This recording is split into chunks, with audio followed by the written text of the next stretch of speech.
resources. I'm on my way to Bogota to explore a possible merger with a Colombian energy company. Missed my flight, so I'm taking the local." "You work for an oil company?" "That's right." Her dark gold eyebrows pinched together. "Don't you worry about the environment?" Here we go, he thought, wishing he had kept his mouth shut after all. "Actually, I do. My company is heavily invested in green energy research, but until we find a way to supply the needs of 7 billion people, we're stuck using fossil fuels." She glanced away, faint color in her cheeks. "You're right. I wouldn't be able to get to El Salvador without flying, and a jet needs fuel. I just wish the change would happen sooner." He relaxed and smiled. "So do I." He held out a hand.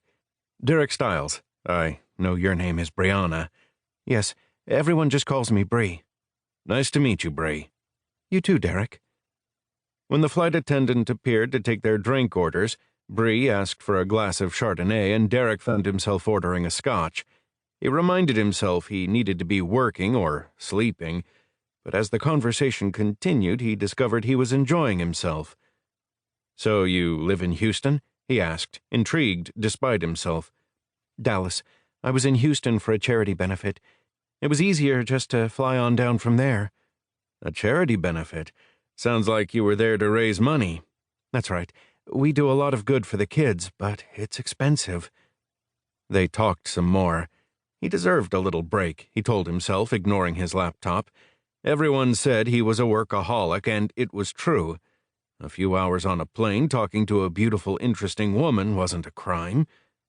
At one point, Carmen handed little Sophie over to Bree, and she rocked the baby to sleep. "You've certainly got away with kids," he said. "I know. I like them, and they usually like me." He was beginning to like her, too. When she handed the baby back to her mother half an hour later, it occurred to him he'd like to see her again after they got back to Texas.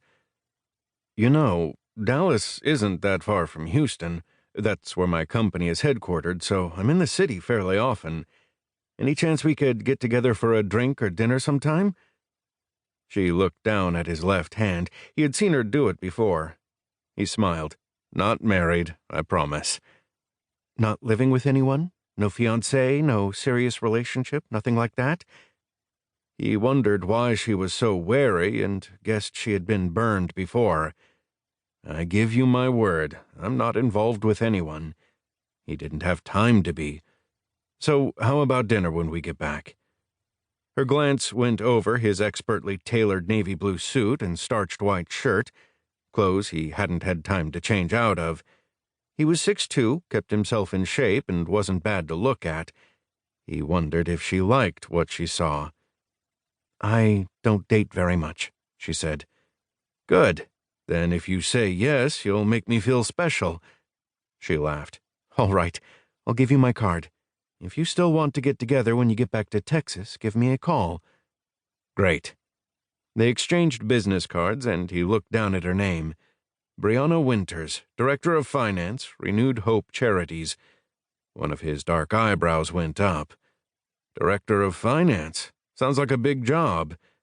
The faint blush returned to her cheeks. "It's a lot of hard work, but it's worth it." Now he was totally intrigued.